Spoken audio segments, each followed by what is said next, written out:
Welcome to the Deep Dive. Today, we're embarking on a fascinating exploration into something that shapes every bit of how we learn and understand the world, our social interactions. hmm You shared a collection of really compelling research spanning over a decade, and it all points to the fact that learning isn't just a solitary activity, it's deeply intertwined with how we connect and communicate with others. Yeah, definitely. Our goal today is to unpack these powerful ideas and see what surprising and useful insights they hold for you. Exactly. And at the core of this research, heavily influenced by the groundbreaking work of Vygotsky, is this fundamental shift in perspective. Learning isn't just about what goes on inside your own head. Right. It's profoundly connected to our interactions and the cultural tools we use every day. Things like language, the concepts we share, even the very structure of places like schools. Mm. It moves us away from thinking of learning as, a purely individual process. Okay, let's unpack this, starting with something we all know. Schools. These are, as the research interestingly calls them, cultural artifacts, places packed with young minds. You'd think this would be a hotbed of social learning, but But often it's not, right? yeah, the focus often seems to be on the one-on-one teacher-student relationship. What does this research tell us about the untapped potential of having so many learners together? Well, what's truly eye-opening is Vygotsky's view on speech. He saw it as more than just a way to communicate. It's a critical tool for tackling practical problems and organizing our No. thoughts. Tool? How so? And this tool, he argued, develops through our interactions with others.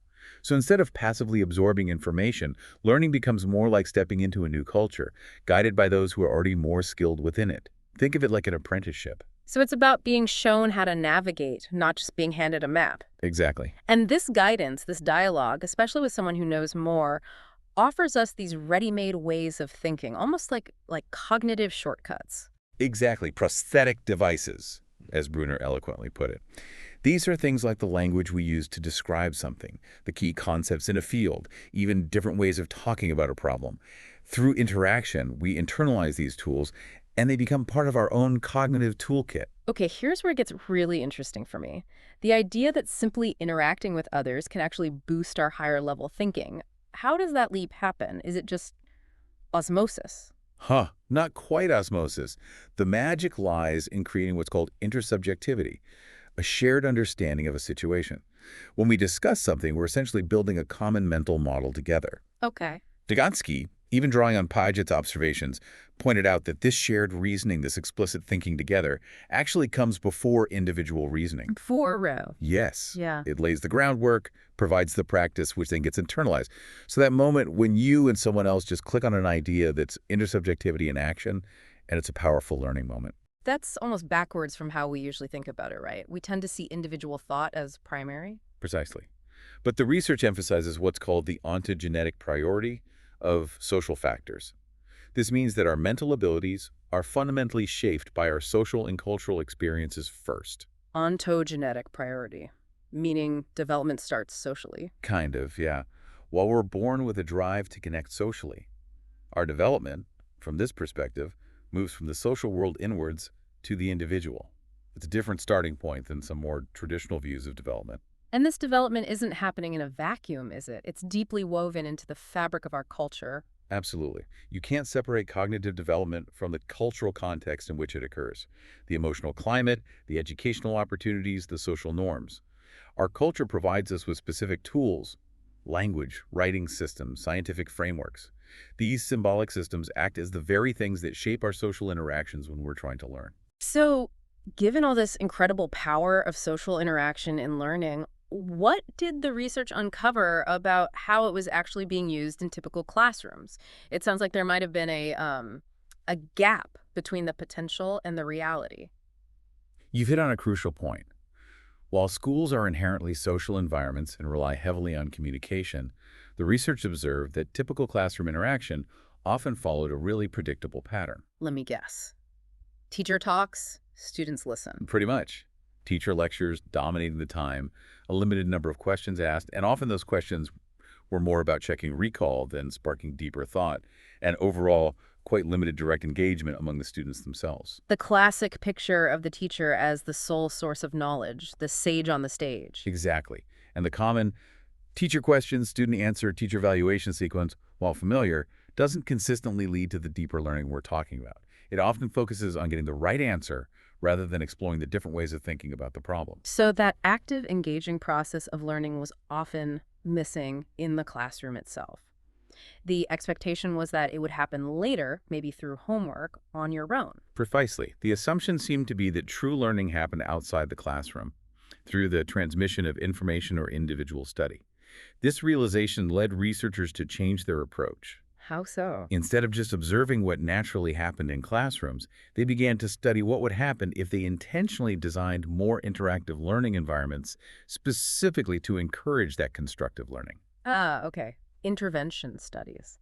And this shift in focus led to some really interesting experiments with curriculum, right? Tell us about that 3-year research program. Right, this program is specifically designed to investigate the direct link between curriculum changes that actively prioritized interaction and how children develop their understanding of concepts across different subjects: physics, biology, history, even economics. Wow, across the board then. Yeah, the researchers collaborated closely with teachers and subject matter experts to create learning units that connected activities to the fundamental ideas in each area. What were some of the key ingredients in these new curricula? What made them different from the usual approach? Several key elements stood out. They always started by finding out what the children already knew, their prior understanding. That's crucial. Right, build on what's there. Then they incorporated a lot of direct, hands-on experiences in small groups, things like observing events, collecting data, manipulating objects. But crucially, there were specific phases dedicated to verbal interaction, both in small group discussions and whole class conversations, followed by individual assessments to gauge what had been learned. So experience, talk, then check understanding. Makes sense. And when they looked closely at the classroom talk during these interactive sessions, what did they discover? The analysis revealed what they called restructuration processes, which are typical of how we solve problems together. Discussion wasn't just about sharing facts. It became a way for the children to collectively work through complex, sometimes ill-defined Of problems. restructuration, like rearranging the pieces together. Kind of. To analyze this, they focused on two main aspects of the discussions: development, how the collective reasoning of the group progressed as different people contributed, and pertinence, how focused the discussion remained on the topic at hand. So they weren't just counting who spoke, but really tracking how the thinking itself was evolving within the group. That's fascinating. Absolutely. And the teacher's role underwent a significant transformation. They shifted from being the primary instructor to more of a democratic discussion leader. A facilitator, basically. Yeah, someone who guides the conversation, helps everyone clarify their ideas, gently redirects if the discussion wanders too far off track, and makes sure diverse viewpoints are heard, all while consciously reducing their own speaking time. Big shift. That sounds like a fundamental shift in the classroom dynamic. It requires a different skill set from the teacher, too. What kind of interesting things did they see happening in these more interactive learning environments? Several really remarkable phenomena emerged. One was what they called emotional sharing out of reasoning. A child would offer an initial idea, and then others would build directly upon it, sometimes even leading back to the original speaker with a more refined or expanded concept. Oh, interesting, like a feedback loop. Exactly. There was also a clear openness to peer contributions, where children actively co-constructed ideas, even finishing each other's sentences sometimes. It was like a shared thinking process happening in real time. Almost like a group brain working together, bouncing ideas off each other. That sounds really dynamic. It was. They also observed children naturally taking on different roles within the discussion: the skeptic who would question assumptions. Always need one of those. Definitely. Then there's the encyclopedia, who would bring in relevant factual information, the logical thinker who would try to draw conclusions. And perhaps most surprisingly, they found that disagreements and opposing viewpoints among the children actually had a positive impact. Really? How so? They led to deeper and more thorough explanations and a greater understanding of the topic. So disagreements weren't something to be avoided. They could actually be a powerful driver of learning in this context. That's a huge takeaway. Precisely. That's a key insight here. Now, this initial research sparked even more questions, particularly about how these ideas applied to younger children. Tell us about that longitudinal study focusing on educational continuity. Right. This was a really insightful study that followed children from ages 4 to 5 as they transitioned from preschool into primary school. The researchers were specifically looking at what happened when they ensured a smooth educational continuity between these two stages, combined with deliberately using these social interaction practices. Okay, so linking preschool and early primary. Exactly. The whole study was based on the idea that a child's development is deeply connected to their educational experiences, and that real internal growth is fueled by these interpersonal interactions, especially when guided by the cultural tools around them. And a central concept here is Vygotsky's zone of proximal development, that sweet spot where a child can't quite do something independently, but can master it with the right kind of support. Right, the ZPD. The experimental approach in this study involved not just encouraging interaction, but also implementing a specifically designed curriculum that spans several areas. Right. This curriculum was designed to unfold gradually across figurative, motor, and musical expression, communication and language, including those early steps in literacy, and foundational math and science concepts. A broad scope. Yeah, and what was really interesting is that they started by looking at the children's existing understanding their prehistory with these subjects, so to speak. And the focus on interaction was comprehensive. It wasn't just about teacher-led discussions. They intentionally fostered all kinds of interactions among the children, working in pairs, small groups, large groups, even mixed age groupings. So really mixing it up. Yeah, they even made changes to the classroom setup and schedule to encourage more independent and collaborative work. And what were the long-term effects of this approach? Did this early emphasis on continuity and social interaction make a noticeable difference? Absolutely. The results were pretty clear. The children in the experimental group demonstrated higher levels of cognitive functioning, engaged in more frequent small group interactions, and used more complex language in their discussions. Higher cognitive function and better communication. Exactly. This approach proved particularly effective in those areas that are often newer to this age group, like scientific reasoning, early writing skills, and the ability to clearly communicate about what they were referring to, referential communication. It seems like creating that supportive, interactive foundation early on had a real ripple effect. It definitely sounds that way. Now let's zoom in even closer, this time to kindergarten. What did an in-depth look at children's talk in that setting reveal about how they start to reason and explain things? Because that seems like a crucial developmental stage. For sure. This study involved carefully analyzing how preschool children talk to each other in small and large groups during both science-related activities and storytelling tasks. Okay. The teachers were trained to facilitate these discussions by asking the children to talk about shared experiences, compare their different viewpoints, stay focused on the topic, and even allowing disagreements to emerge. Allowing disagreements again. Interesting. Yes, all while intentionally minimizing their own direct control and the amount they spoke. They focused on rephrasing what the children said to help clarify and extend their thinking. So less teacher talk, more guiding and clarifying. And what were the key patterns they noticed in these young children's conversations? Several fascinating patterns emerged. First, the teacher's own contributions to the talk were surprisingly low, less than 30% of the total conversation. Wow, really stepping back. Yeah. They also observed that teachers frequently use rephrasing and asked for clarification or further explanation. And importantly, disagreements were quite common, and the children often provided justifications for their differing opinions. They weren't just saying no, but explaining why they disagreed. So even at that young age, they were starting to build the foundations of argumentation. That's pretty amazing. Exactly. And the researchers identified three main types of conversational sequences that were particularly important for learning. Okay, what were they? The first was mutual continuations, where children would elaborate on something another child had said, and the teacher's rephrasing often helped them to extend the topic further. Building on each other's ideas. Right.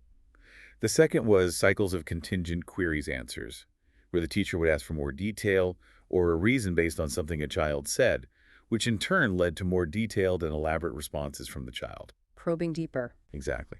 And the third, those crucial disputes, where children would offer reasons for their opposing views, often leading to back-and-forth arguments that really pushed them to articulate their reasoning. It sounds like even these early interactions are incredibly important for developing those foundational reasoning and explanation skills. This brings us back to the pivotal role of the teacher in all of this. How does the teacher transition from being the primary information giver to this facilitator of dynamic discussion? It seems like a big shift. It is a big shift. The research highlights that teachers guide the development of thinking skills through the way they use language in the classroom. Their instructional goals are put into practice through specific conversational moves. Like specific questions or prompts? Yeah, and they talk about the activity construct, which is essentially the shared understanding of what's happening in the learning context. The teacher aims for reciprocal appropriation, guiding children towards more sophisticated cognitive actions by starting where the children are and gradually leading them to more complex thinking. Reciprocal appropriation, like a mutual taking on of ideas. How can you actually see that happening in a classroom? What are the telltale signs? There are a couple of key indicators. One is the way the teacher asks her questions.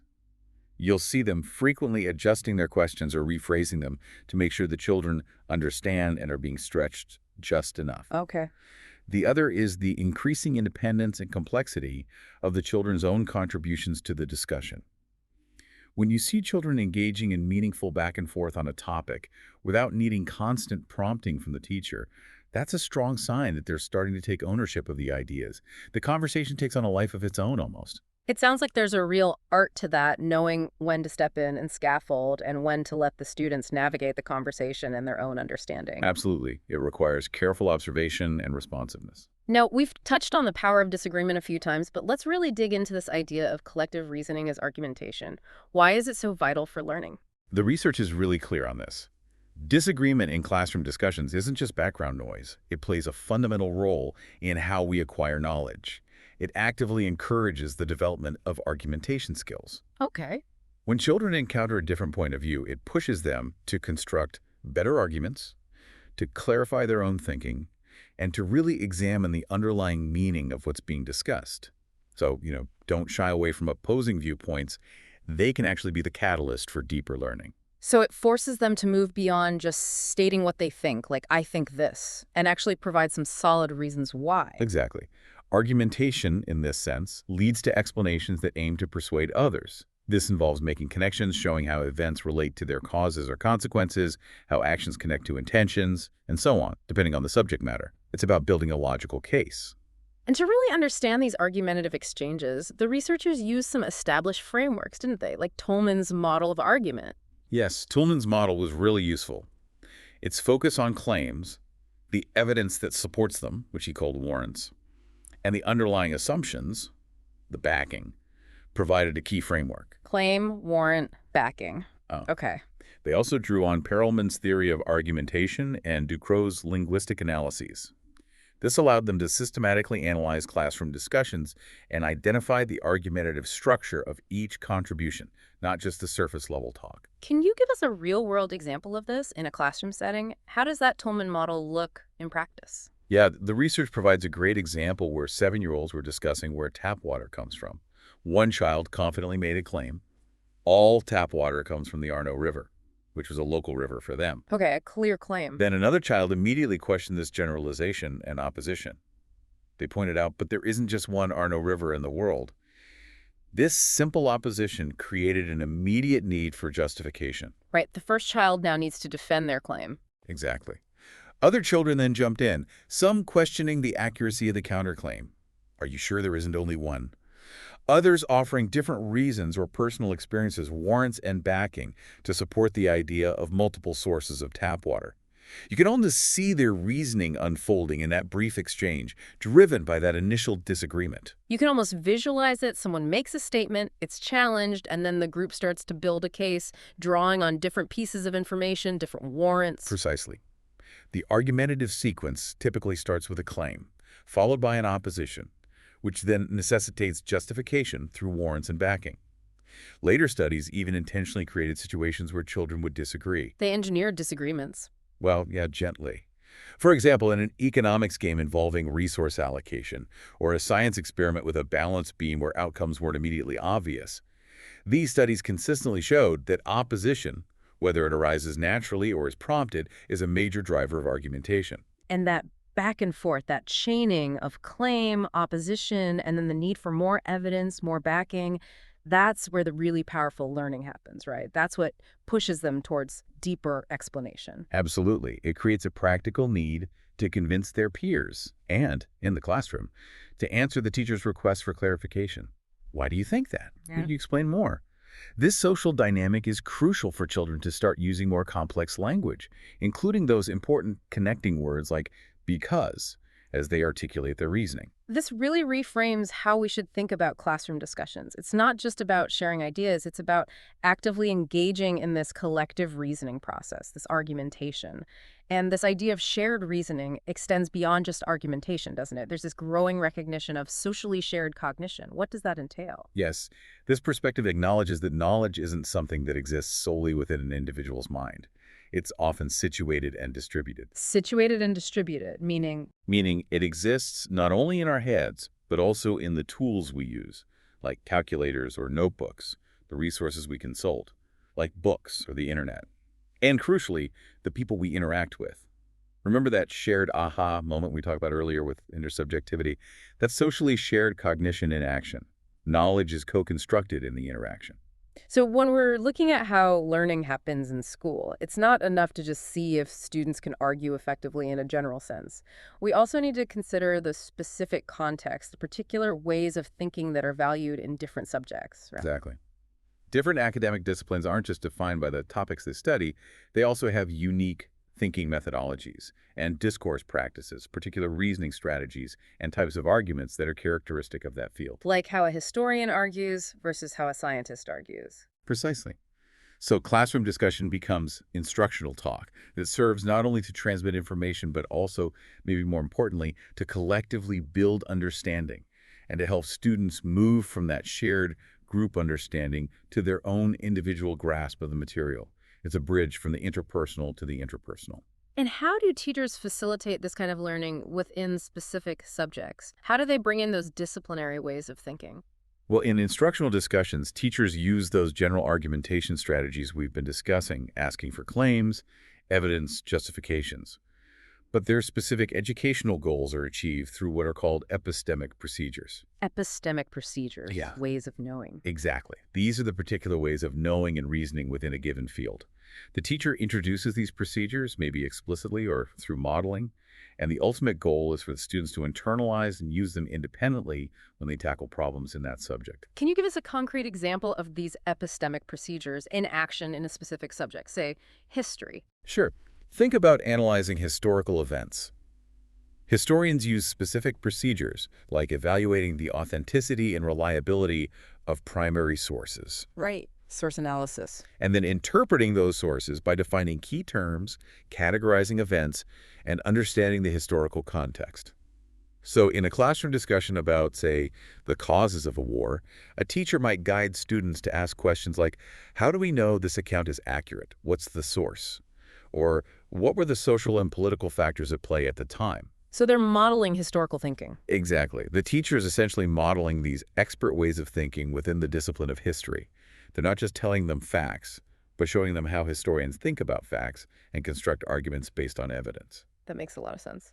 And when students are supporting their claims in these discussions, they learn to draw on evidence and reasoning that are relevant to the specific topic, using analogies that fit, citing appropriate examples, referring to established rules or principles within that field, considering potential consequences, or even citing credible authorities in a way that's appropriate for that discipline. Okay. So when students can engage in group discussions on their own and use these kinds of reasoning, these epistemic procedures, it's a strong indicator that they've really taken the teacher's learning goals to heart and see learning as an active process of understanding, arguing, explaining, and reasoning within that specific domain. This has been a truly enlightening deep dive into how social interaction shapes learning.